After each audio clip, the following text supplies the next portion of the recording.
Hey, what's crapping? It's Tuesday. It's Rumor and Innuendo. I'm Dominic D'Angelo of AdFreeShows.com, podcast Heat Wrestling, and other outlets. But I'm here with Mr. Robert Karplis, WE Creative _ish. Robert, man, what a Tuesday. We got a lot to talk about. We got a lot to talk about here today. This double box situation you got going on with me, Dom, is I'm getting a double echo. It is absolute physical torture. I don't know what you did to tweak the system here today, but I'm thrilled, happy. Dom found a new way to screw things up, and that is how you know it is a great Monday here. It's a Tuesday. It is a Tuesday. It's a Tuesday. I already pinned this. Great. I was trying to pin the gimmick to the thing, and it was already pinned. I've already outsmarted myself. And we'll say hi to the folks who are joining us live. E says, "What's up? I'm so excited. Super Cena is back." Jeff Hanger says, "Happy Veterans Day, R&I." Also, Joe Hendry's new song, "Ethan and Chelsea Got Pied," is a must listen. I hear it's an American Pie parody, actually. I haven't listened to it yet, but I do love little Don McLean. Me too. Why wouldn't we? Wrestling Old Head says, "Good day, R&I. Raw has a new Intercontinental champion, and he's super." I don't know why. What happened to the new RVD episode, dude? E is like he's on you. I don't know what to tell you. Dre Owen says, "Thank you to all the vets out there. Hello, R&I. Now that Cena's Intercontinental champion, does that mean Dom Mysterio gets a title match with CM Punk?" Excellent question. And yes, we do want to celebrate all of the brave veterans who fought in the Monday Night War. A lot of good men and women out there. Big fan of The Godfather. Thank you for your service, Godfather. Yes. Yes, Robert, was a fun show. I thought of Raw, very historical show, almost akin to a PLE, with all the events happening. What do you think of this episode, Robert? I thought this was a tremendous episode of Monday Night Raw. I was pleasantly surprised with how well Monday went. Given that they were in Boston, this very easily could have slid into pure nostalgia, a lazy show. There was a lot of storytelling they needed to cover and get to. I think they did a really nice job of this. I 100% agree. And I think when you look back at some big time Raw moments, that whole opening segment along with the match will be one of them, because it was really, really cool.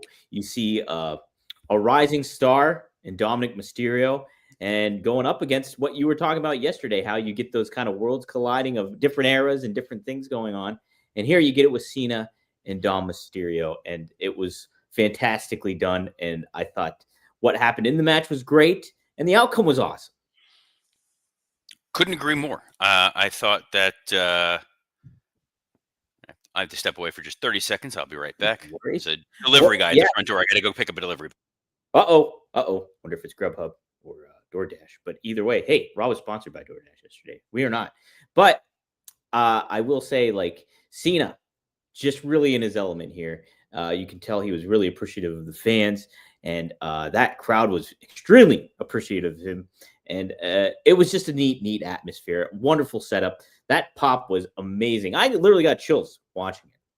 I thought it was awesome.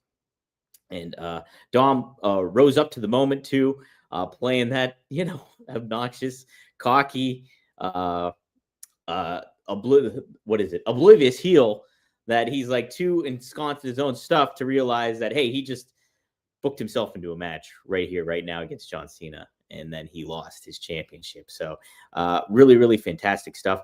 And it sets up a lot more intrigue, too. I mean, the tournament itself already was intriguing, but giving this an extra layer with the Intercontinental Championship, I think really means a lot in the ultimate value of facing Cena for one last time. Especially, not only do you get his last match and you retire John Cena, but you have the potential to win that Intercontinental title as well. So I think that's a neat little added element to it all, Robert. If you didn't hear any of that, I was just saying how cool it is. Completely agree with everything you said. No idea what you said. I'm sure it was spot on and accurate. I also agree that it was great. I think what Dom was just saying, if I can reiterate, it was good to see a white person beat a minority on TV. That's always what Dom says. In Boston. In chats in Boston. Yeah, that's what Dom said, right? No, not really. Oh, okay. Well, then I don't know. Yeah, You're dressed like a longshoreman today. I just assumed that was the vibe you were going for here. it is. You look Randy, like a Rock. He's a bum. he's a bum rock. You're a bum, Rock. Anyway, all timer of an opening segment for Monday Night Raw. Mhm. What I thought was so great and so complimentary was the fact that Boston took that ride with the show. Mhm. I'm picking up delivery in the middle of the thing. Anyway, as Dom drinks, was that a glass of milk? What is going on Oh, here? water. It's water. Oh, water My with Lou a Gehrig glass. Lou Gehrig. Oh well, the bastion of health. If you, but this is what I like. Dom was wildly entertaining out there during his promo. And rather than do the smarmy audience thing like we saw in Rio Rancho last week, the Hey, Madison Square Garden in New Mexico, here they were booing. They yeah, took that ride as the audience. It was absolutely fantastic. They cheered John, they booed Dom. They didn't want to be like, "Oh, we're going to acknowledge the cool heel and we're going to do this." It was, "No, we hate this guy and we want to see John Cena beat the hell out of him." And John Cena giving the little iggy to the audience of like, "Oh, I'm gonna eat Dom's lunch." The fine speech line mm, is always his telegraphing for like, I'm going to treat this seriously. This did not feel like, oh, we're bringing out a young guy and it's a novelty moment. It was, let's elevate Dominic Mysterio to a main event position here on this show. It felt like he belonged in there with John Cena on the microphone. He held his own in the promo. They went to the match, and the match itself did not feel like the hesitant John Cena we've seen in some of these previous outings on this retirement run. right. I completely agree. I thought he looked really solid, and him and Cena. I mean, him and Dom just had a really good kind of back and forth match. And Cena gave a lot to Dom, I think, in this match too, and to help kind of, hey, this guy Dom is a talented wrestler in the ring if you're coming from a kayfabe standpoint, and he can hold his own. But Cena just outpowered him and got the clean win. So I loved it, Robert. It was really, really awesome to check out. A quick shout out to Joseph Venditti, who wrote, "Hey, it's the guy from RVD Podcast. Cool. Hey, Didn't know you were part of Podcast Heat.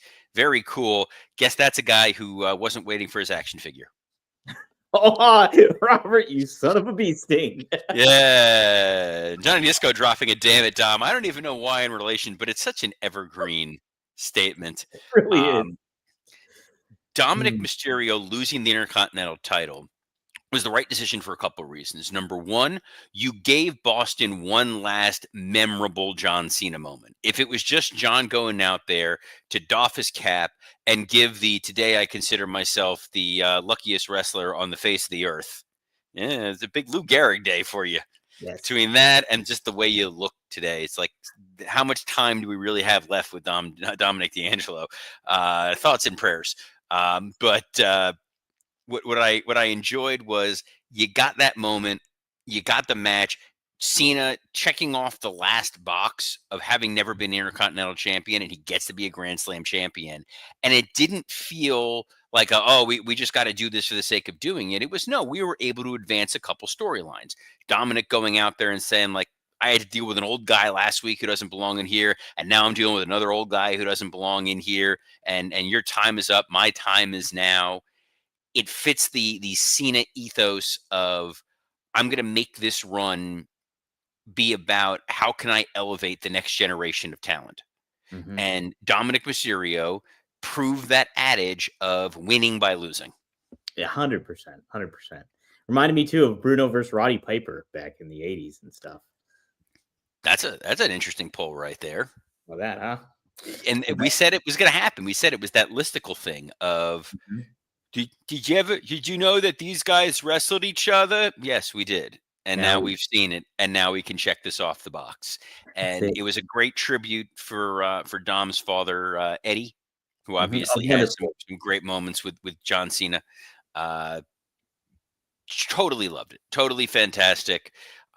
Great opening segment. And then it made the tournament matches that much more important because this really was a John Cena themed show of Raw. Yes. It really was. And so we had two of those John Cena last time is now matches. Damian Priest versus Rusev. Robert, we predicted several outcomes, and the one we joked about actually happened. Pretty much just straight up, Rusev defeated Damian Priest with the help of some eye pokes and stuff, but no interference. He had Aleister Black. Did he come out there? Yeah. Oh, my mistake. So, The clean match was the Sheamus Shinsuke Nakamura match. Yeah, that was definitely. Dre Owen says Nikki Bella should have helped Dom retain. So, Scott Chaplin and I recorded Working Stiff today, which is up on the main feed. It's our main feed. Usually it drops on a Thursday. It's dropping on a Tuesday. Scott's going to Skankfest. Oh, this it's a big comedy festival. He's performing. He's performing at Skankfest, which is it feels like this would have been the segue into a Blue Chew ad. It was not the segue into a Blue Chew ad. You can do it. It was. I was gonna, but I honestly didn't have the gimmick up because it was on a different screen. But guys, if you're having problems getting your gimmick up, can we talk to you about our friends at Blue Chew? Guys, enter the room dick first. Blue Chew isn't just a tablet, it's a cheat code for your crotch. Stronger, harder, longer lasting, like someone gave your downstairs a pep talk and a gym membership. Blue Chew is the original brand offering chewable tablets for better sex, and we've got a special deal for our listeners. As always, get your first month of Blue Chew free.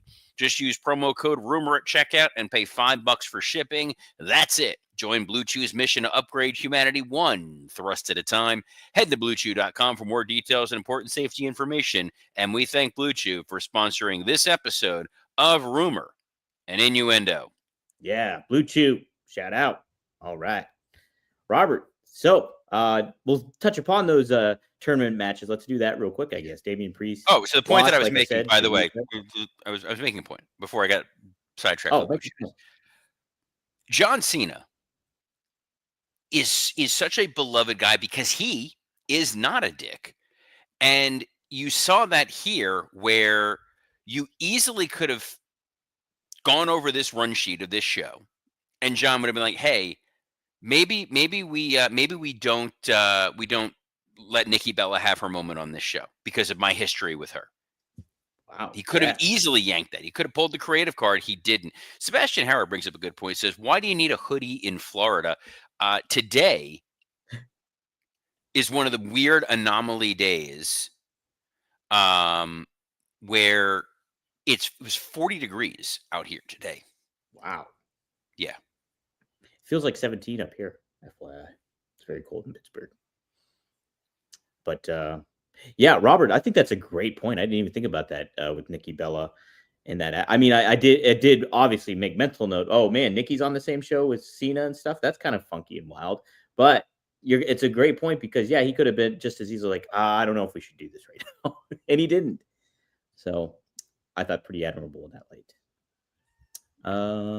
Let's see here.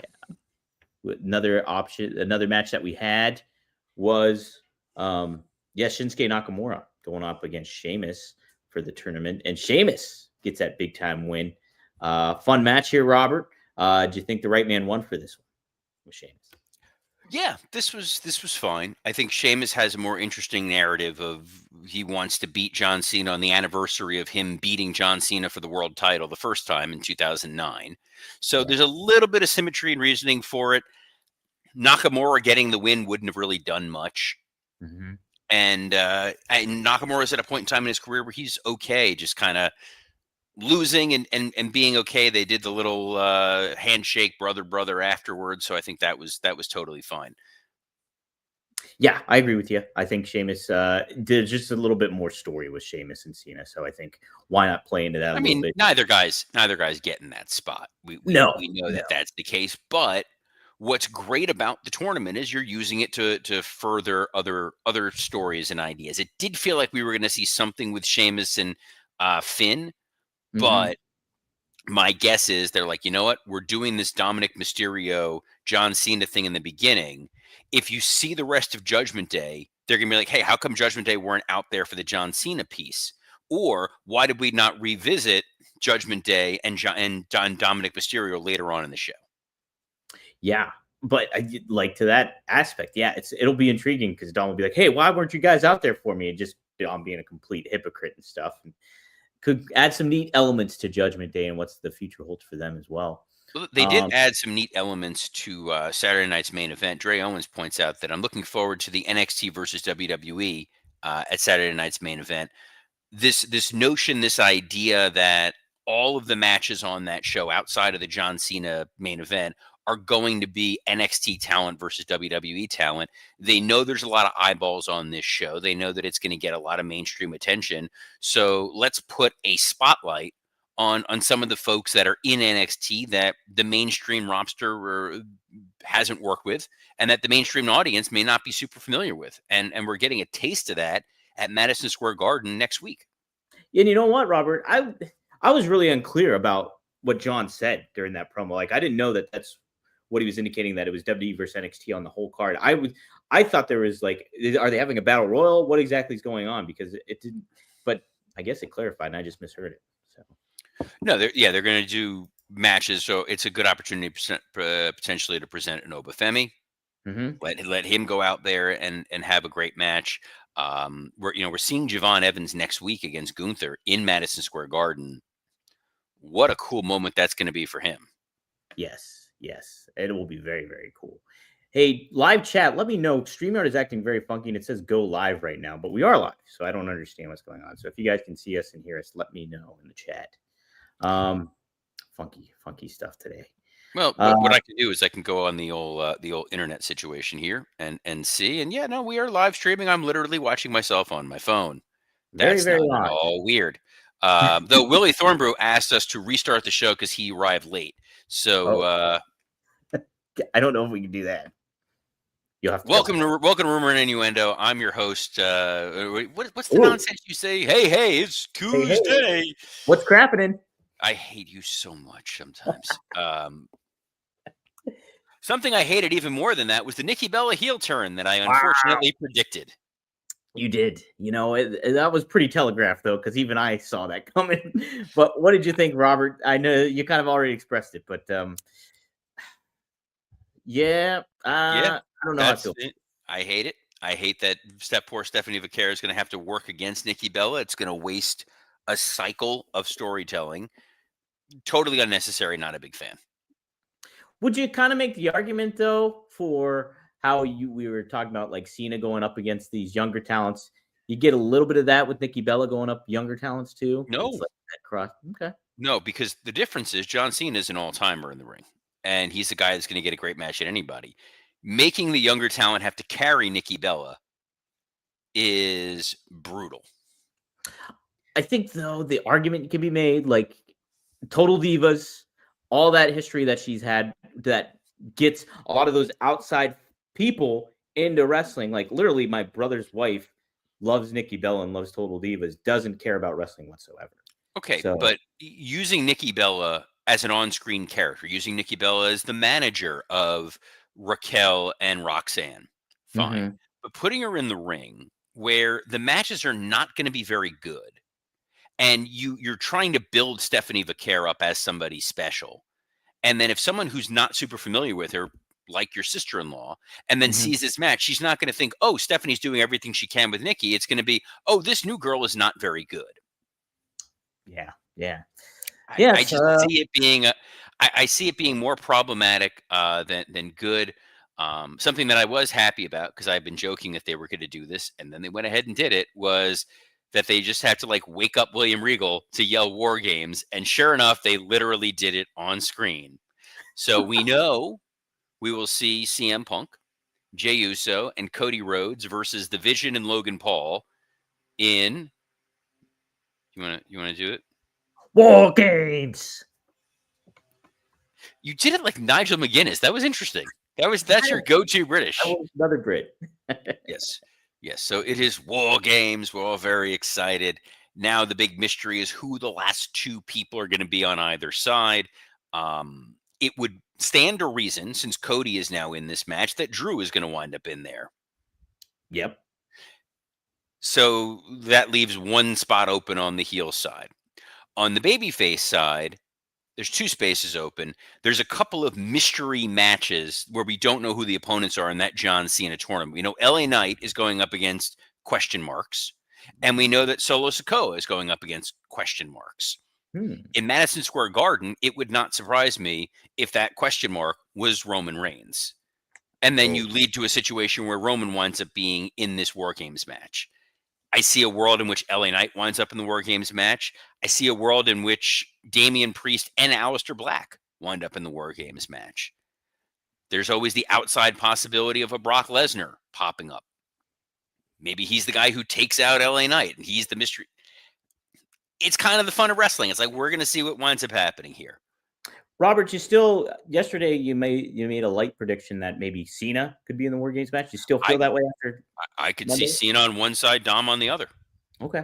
Let's go full bore with the young guys on the one side going up against the old guard. Yeah. Yeah, it'd be intriguing. I like that.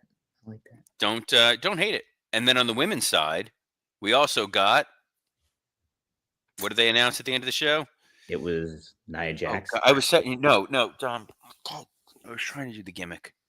What? Hey, what women's match are we going to get at Survivor Series, Dom? They announced it's going to be War Games. Yeah. Guys, believe it or not, this is not a well-rehearsed show sometimes. No. Not scripted. This is genuine and earnest and honest. Yes.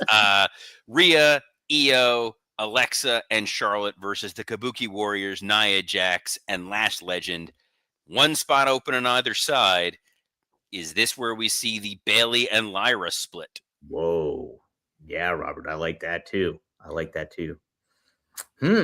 Yeah. Or there's always Becky and Maxine. That's true too. They're gonna have that match next week for that Intercontinental Championship. Fun little stuff, I think. Becky just coming in, taking a shot at Maxine real quick backstage. What did you think of all that? There is something sort of perversely interesting about the fact that they're doing this match in Madison Square Garden.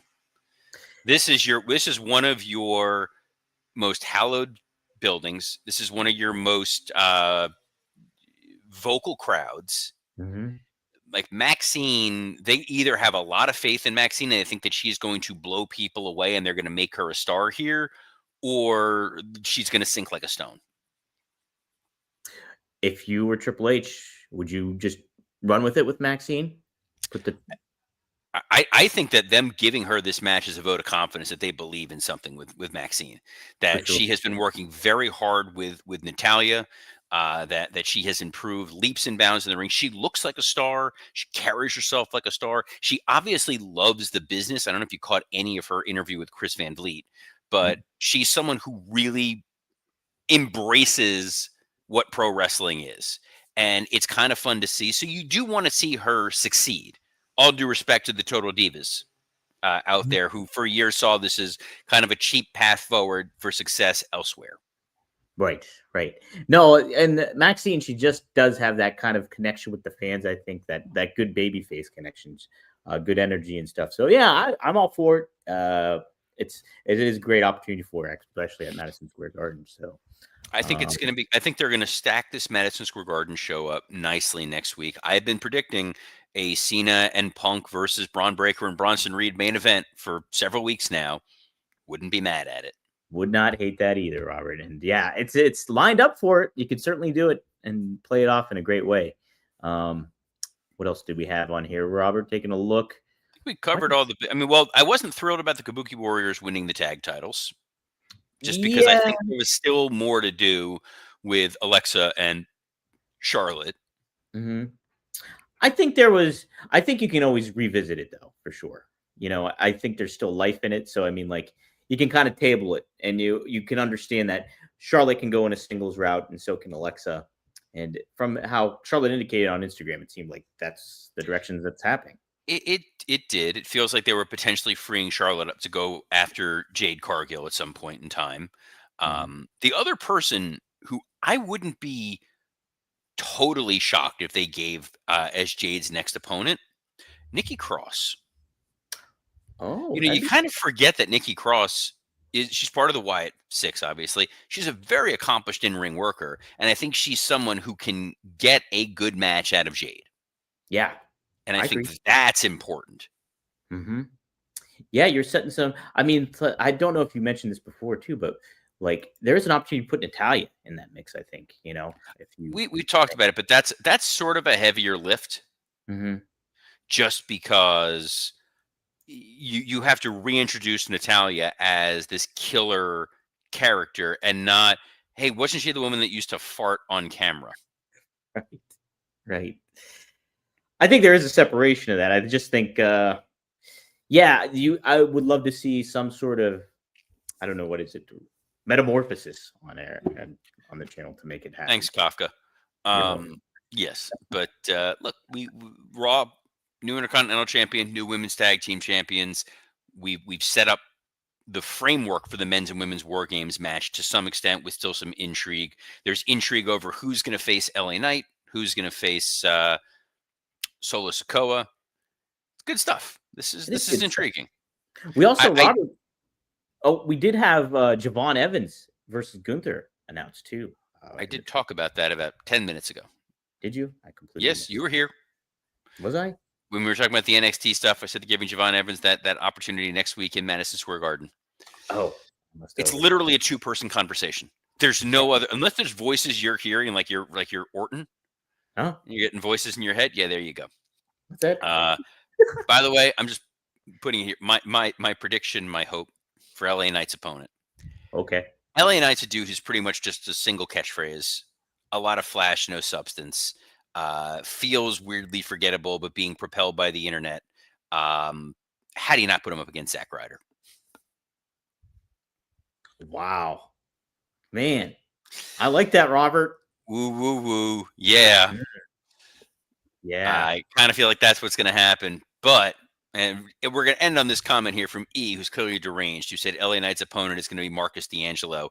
Oh Marcus ain't taking that booking. He's pulling a Nixon Newell. He's showing that ain't going to work for me, brother. I'm not doing it. I'm not taking a loss in my debut. Ooh, Dre Owen suggested LA Knight versus Mr. Kennedy. Why would you do that? It's one of my favorite creations. That's just cruel.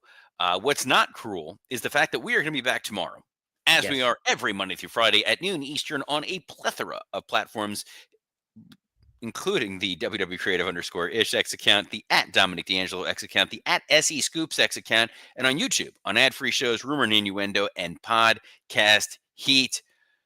What a Tuesday. What a day. So on behalf of the Lou Gehrig of this show, Dominic D'Angelo, I'm Robert Karpolis. Best of luck in your future endeavors. I'm going to Wally Pip you. Let's see. Now it says go live. I'm going to end the show and hit go live, so we might still be on. So, Robert, let's find out.